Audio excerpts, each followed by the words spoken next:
Everyone, welcome to my channel. আজকে আমরা একটি জাপানিজ নতুন একটি ভোকাবুলারি নিয়ে আপনাদের সামনে কথা বলবো। জিন। জিন হচ্ছে কোনো দেশের নাগরিকত্ব বোঝায়।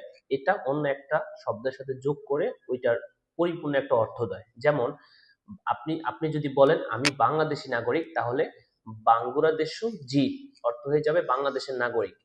সেম বিষয়টা আপনি যদি বলেন আমি আমেরিকান নাগরিক, আমেরিকা জিন আমেরিকান নাগরিক। আপনি যদি বলেন আমি জাপানিজ নাগরিক, নিহন জিন।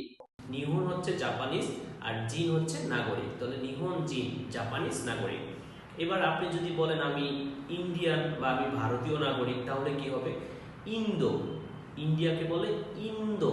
তারপর হচ্ছে নাগরিকের জাপানিজ কি? জিন, যেটা অ্যাড হবে, তাহলে ইন্দো জিন অর্থাৎ ভারতীয় নাগরিক।